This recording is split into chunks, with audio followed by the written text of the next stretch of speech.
Hey everyone, it's Andy here, and in this video I'm going to paint some Space Wolves in the classic powder blue scheme, but with some heavy weathering. Now, I don't know about you, let me know what you think, but I know a lot of people don't like the classic kind of powder blue, baby blue, whatever you want to call it, Space Wolf colour scheme.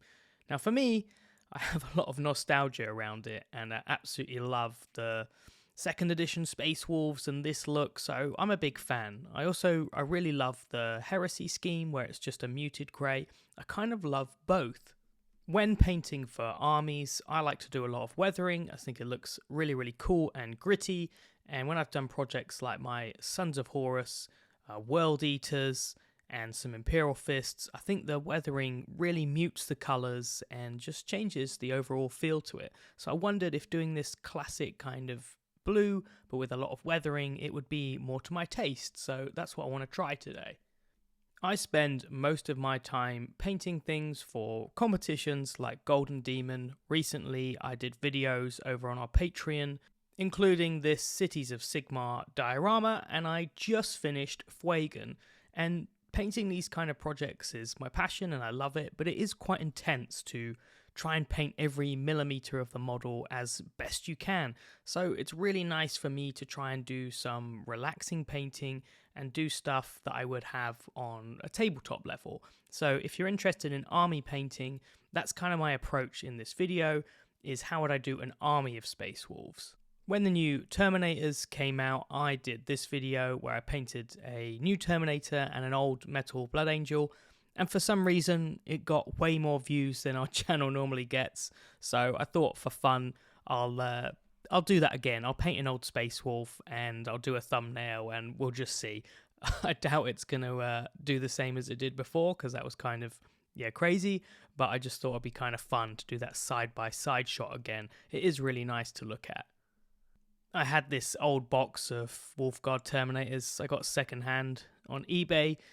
They've been painted, so I stripped one of them for this video, but yeah, just looking at the front cover of this box, it makes me feel really warm and fuzzy inside. I absolutely love this era of Warhammer. It's absolutely my favourite one. I'll be using an airbrush to lay down the base coats of my figure, but if you are an airbrush hater, I've seen you in the comments, then just go for some primer like Grey Seer. I think the Grey Seer primer from Games Workshop is amazing, and then you're just going to go in and base coat with the colours that I use here. I particularly love using the airbrush for army painting. When painting single figures, I don't use it as much, but when it comes to doing an army, I love it. I'm going to use our Infinity with a 0.4 needle in, and you can't get these right now, but we have the prototype signed off and it's super cool, so I promise the new ones are coming as soon as we can, and I'm really pleased with the updated version. I think it looks great. I'm going to start by spraying some Tamiya flat white in the airbrush, and just put a lot of thinner in, put a little bit of paint in. If it's too thin, then you just add some more paint, and if it's a little bit too thick, you'll get some speckling, so I would just go by that rather than sticking to a ratio. I have no idea what the ratio is. I just stick some paint in and I adjust it if it's not looking good. I think I managed to get it about right first time. It's a little bit speckly, but I think this will be fine for the look I'm going for. I'm doing this over a black primer, and it's not really the be-all end-all of the lighting, but it does help the paint to stick after. I'm not going to be doing a lot of work with the airbrush, and I wouldn't spend too much time doing this black and white phase. It's really just to help get some general lighting and help the paint grip really well. I want to do the yellow pad first and then mask that off for the rest. I used some Flash Gitz yellow from Citadel, but I think maybe I would have preferred some Avalanche Sunset for a slightly duller ochre colour, but either way, it turns out fine. So if you like a vibrant yellow, go for Flash Gitz. If you prefer something a little more desaturated and dull, then the Avalanche Sunset is cool. I'm going to put loads of brown oil washes over the top anyway, so I'm sure I can dull it down to my taste. Again, if you're brushing this on, Just take your time to build up a few layers, and over the white primer or the grey sear primer, it's not going to take you that long. I spray on some gloss varnish, which isn't necessary. I'm sure masking it won't take the paint off, but I thought I'd quickly do it, and you could do this by hand if you want as well. And I think just a bit of old blue tack is the fastest way to mask something like this off. I tried using tape and I could see it was going to take ages.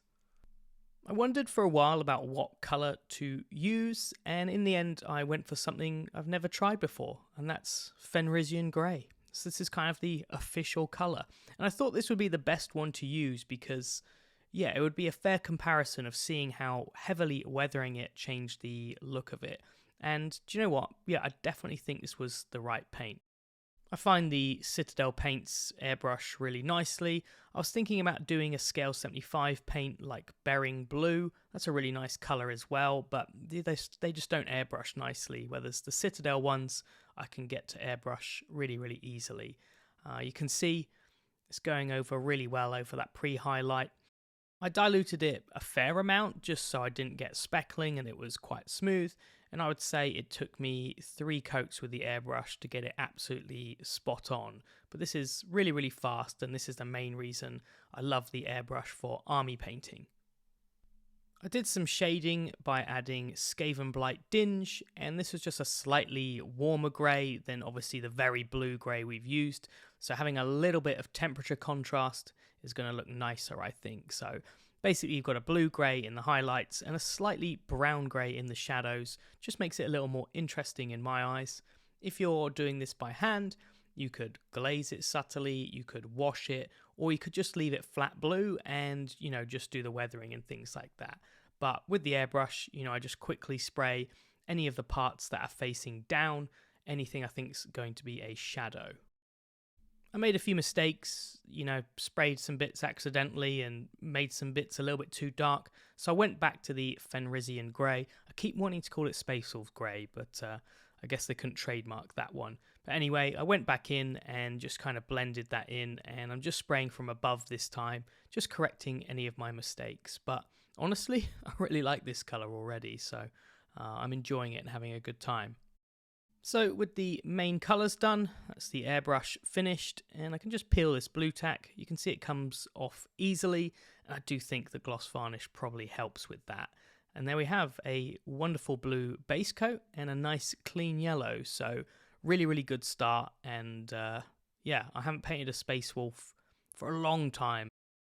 I was, quite frankly, shooketh to find out I don't own any Space Wolf decals.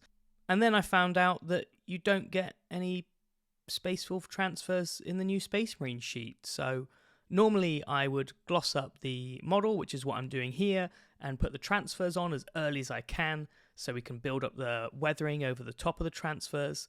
I had to ask Ben, our commissions chief, to send me some next day delivery in the post. So I'm going to have to put the transfers on at the end, which is slightly annoying, but yeah, this is the point I would put them on normally. Now, one of the key things to use to create the look I want is an oil paint. If you haven't used an oil paint before, honestly, it's not a big deal. Give it a go. You could just get 1 or 2 browns and a pot of odorless thinners, and that's all you do with it. It doesn't need to be, you know, a big spend. I've got this Sans Odor that I've had for probably about 7 or 8 years now, and it's still going. But honestly, they're so fun to use, and they're pretty easy to use. So if you're nervous or you're not sure because you've just used other wash products, honestly, give it a go. You can see I'm just using a spare gaming base upside down. I've put a blob of oil in there, a dash of thinner, and what this does is I can just adjust how thick or thin my mix is. You can't really go wrong because if you do something you don't like, you can get some clean spirits and just wipe it away. I tend to use an old brush where the tip's gone a little bit, and you know, I don't need to be particularly fine with anything I'm doing here. So if it's slightly knackered, as you can see my brush is, it's going to be fine for this step. What I'm looking to do here is kind of filter the whole model, so make it feel a little bit dirty and gritty. It's kind of like a light wash. You can see it just goes in the recesses super easily. and I'm not really worried about it getting on the surface because I can wipe away anything, and that's why the oil paints are so great. So I'm just going to say it again, if you're worried about using them, or just give it a go. It's very, very fun, and Henry obviously uses them all the time on this channel, so just keep checking out those videos. And yeah, but the main reason I like to use them is when you dilute them heavily, you get this wonderful, really easy to use translucent brown. So I can do some really subtle stuff with it as well. It's not about making it super grimy and, you know, really obvious. We can actually add a lot of subtlety using the oil paints. I'm going to do lots of heavy chipping, and I find doing a little bit with the oil kind of softens that transition from the perfect armor color into the chips. It's kind of like a, you know, underlying layer of dirt, and it really helps make it less jarring when you add the chips later. You can also, while the surface is wet, I've kind of washed over the entire model, so there's a little bit of spirit kind of sitting on the surface. I can add some dots of thicker paint and they'll slightly diffuse, and this makes really subtle looking chips.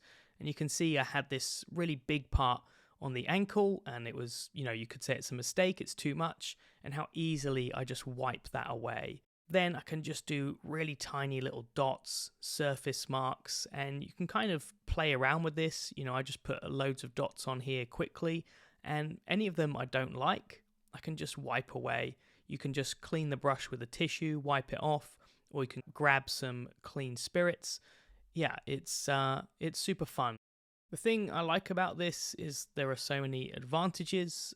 It looks really cool, and it genuinely is enjoyable. I love the fact that I can just mess around, add some chips, and it feels like there's no pressure. Like any of them I think look rubbish, I can just wipe away. But looking at the shin in isolation, I really like how those subtle light brown chips are already changing the look and the feel of the blue. So I'm going to carry on and do a few of these, but I'm not going to go overboard because I'll do most of the weathering with just a normal paint later on.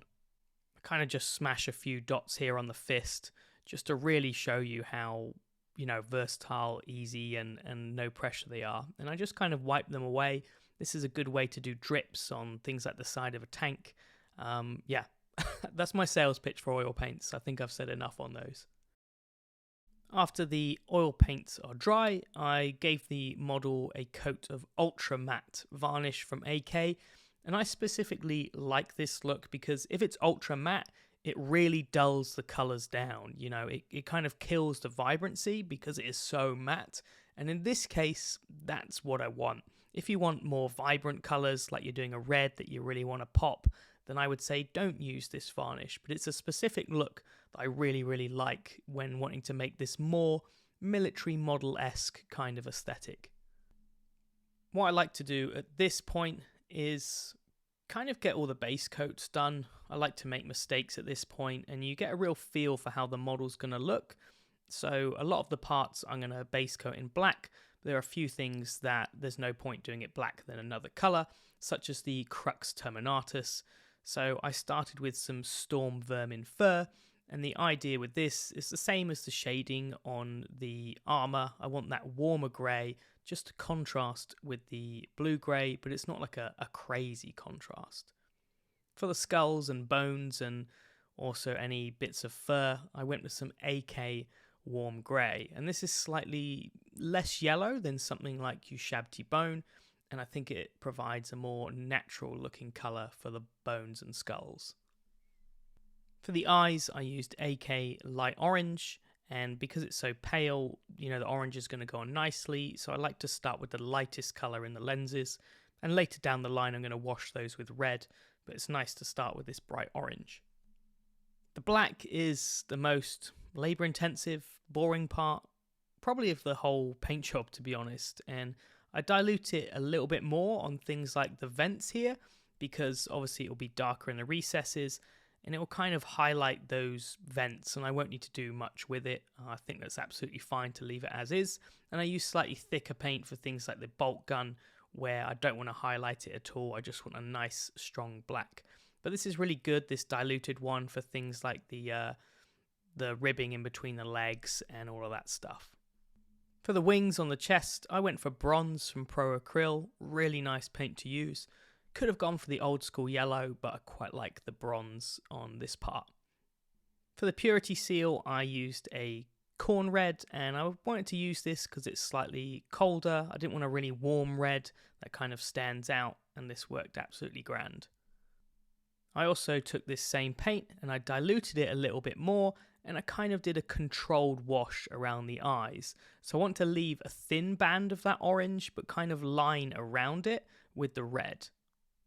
I find doing the lenses this way round gets really vibrant colours, and I find it more time efficient when doing things like army painting, rather than blocking it in Khorne Red and gradually building up the highlights to orange. I think it's just a little bit quicker when you get used to it. I was a little overzealous with the wash, so I did go back in with the orange again, but it definitely got me a nicer result, and I was pleased doing it this way. I gave a wash of black over the Crux Terminatus, and I kind of overdid it. I went a little bit thick with the black, and I had to build it back up with the Stormvermin Fur, but this is fine. And I just started to gradually build some highlights on this to kind of match the lighting we have on the blue, and I definitely got carried away with this detail. I started to paint it quite nicely. I added in some AK Warm Grey, the same one we used for the purity seals, and this was fantastic to keep that warm grey look, of course. And yeah, I had to kind of stop myself because this is supposed to be army painting, and it's nice to go to town on a few of the details. But yeah, I had to kind of, literally stop myself after I started adding in all these nice highlights on the skull. But you can kind of adjust this to you. You know, if you want to spend longer, then spend longer on these details. But if you want to get it on the table, I would try and do things in 2 or 3 steps. For me, army painting is about reducing the number of steps I do rather than rushing a bunch of them. So yeah, that's why I do some of these techniques where I concentrate on the weathering instead of things like edge highlighting. That's where I'm looking to reduce my time. So you adjust it to whether you want this to be for a display model or you have a huge army. You know, you kind of have to take some bits from this tutorial and add or take away things that slow you down. The purity seal, I added just some white, whatever's on the palette really, and that's to keep the purity seal again colder, a bit more desaturated. I don't want a vibrant red, and I wanted it to look like shiny wax, so I pushed the highlights quite far and just did some little dots to make it look like it was a glossy wax. But you can see this doesn't take long, just pump the highlight up and try and get it in the right spots.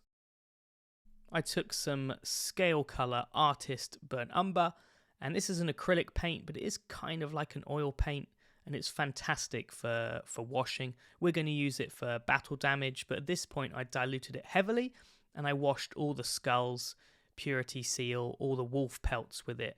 And you can start off really diluted for a bit of a subtle wash and thicken it up if you feel like it. And this paint works really well when heavily diluted, and that's why I recommend it so much.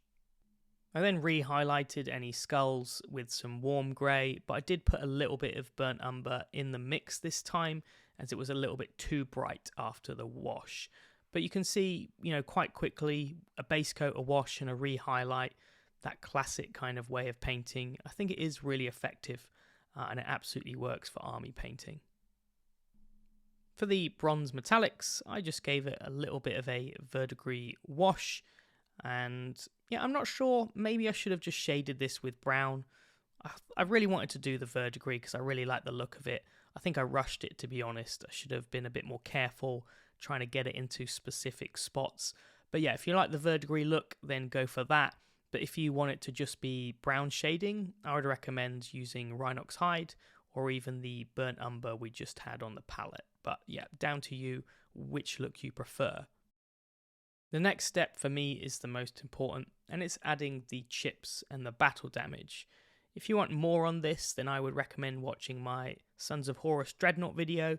This is kind of the same take, I use the same colours and the same feeling, but once I started painting like that, I really enjoyed the look.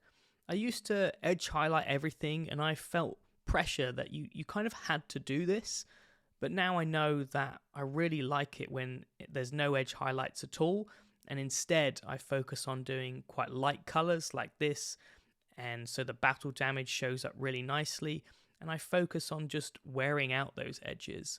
So I take the burnt umber paint and I kind of use the side of the brush to catch the edges, just like you would an edge highlight, but it doesn't have to be as perfect. And try not to hit every edge, and try to really focus putting a lot of weathering on the leading edges. Focus first on any of the parts that you think are really going to take a battering. So the bottom of the legs for me, the power fist and stuff like that. Try not to make your battle damage even over the model. You want it to be uneven, so really heavily weathered in some areas, and then have some areas of relief, such as the inside of the legs or some parts that you don't think are going to have so much battle damage. I'm using a detail brush here. For me, weathering should be, you need to take care with it. I don't rush it. I really take my time with a small brush like a 00. And this is a process I really enjoy. So I like to spend a lot of time doing this on the figure. And yeah, it's probably the section that takes the longest, but I think it's the most rewarding. I would build up the chips slowly, take a pause and see how it's looking, and just take a step back so you don't overdo it. I didn't really do any highlighting on the black. I just blocked in 2 of the facings that faced my kind of light source, and it's just base coating the entire surface really. I'm going to catch all the edges with silver, just like our brown chipping, but I use silver for the black so it stands out. But just blocking in some of those surfaces facing towards where we're looking, I think makes a real difference, and absolutely not much time investment at all. What I do now is grab some silver, and I'm kind of dry brushing. I remove a lot of the paint, and I'm just trying to catch the surfaces, and I also try and go over the rivets at the same time. And I really enjoy painting black this way. It's also nice if you get an oil wash and you put that around the black, then it looks like dirt gathering in the recesses. Then you have plenty of definition and stuff going on the black. The silver picks out the edges, a little bit of dirt in the recesses. That's another way of defining the black, and I think it looks kind of realistic and gritty, and it's so easy. It makes something like black a stage that you don't have to dread. It's crazy how little work I've put into the bolt gun, but I really like how it looks. So sometimes things can be easy and they look great, right? There's some parts where you need to block in the silver. So there's these large rivets on the fist, and I needed to block those in with a kind of normal way of painting, just layering them on. But I did give those a wash of brown after, just so they weren't super shiny. I left a lot of the parts black where they could be silver if you wanted, such as the gun barrels, but I just prefer the look of having it black worn away with silver on the edges, so up to you. I use some dark earth from AK for the basing, and I don't mind doing this at the end because, with a brush you can be controlled, and getting a little bit on the feet is no problem at all. If you get a lot on the feet, then just grab some water on your brush and you can kind of wipe it away. I had to go into the archives in a box of old paints, and I found this Forge World light earth powder. I think it's a little bit too orange, but it's fine. But I really think just using this dark earth and a little bit of weathering powder is all you need, and it is quite effective. I just think this a little bit strong, this color, and perhaps it's a little distracting from the blue, but it's fine. I think it shows you how to do it, and that's all that matters. I find if I really work this paint into the recesses, or this powder, I don't need to do any sealant or anything like that, and it looks super matte and dry, which is what we want. After finishing the model, my transfers arrived, but better late than never, and I did a little bit of gloss varnish on the parts that I wanted to add the transfers to, added those on there, and I had to do a bit of weathering over the top, so it was kind of repeating processes I'd already done, and that's why I like the transfers to be done in the early stages, but we got there anyway. I just assumed that I would have some Space Wolves transfers. I couldn't believe I didn't, so Anyway, really nice to have these on there and finish everything. So there you go, my take on the classic powder blue Space Wolves. And it's not for everyone, but I love heavy weathering on my Space Marines, and it makes them really interesting to look at, gritty, and I don't need to do any edge highlights. And it's so different from how I paint my other figures, and that's why I really like doing it this way. My main aim for this video is to show you that you can make your armies look awesome and kind of take away pressure. You don't need to edge highlight stuff. You can make it look absolutely awesome. Last time a lot of us got together to play games, we all had our armies. I had my Eldar with loads of bright colours and edge highlights, which is cool, but we all agreed that Ben's Imperial Guard army with the gritty look like this easily looked the best. So yeah, I really want to finish my Horus Heresy army, the Sons of Horus, in this way. Anyway, I hope you enjoyed my take and you learnt some stuff, and hopefully I persuaded at least one person to try some oil washes. So yeah, anyway, I look forward to seeing you soon. If you want to see more videos from me, I'm on Patreon almost every week, and I'll be doing some more competition style stuff. But I think with the new Horus Heresy release coming soon, I'll definitely do some other legions and some videos like this. Anyway, I'll see you next time.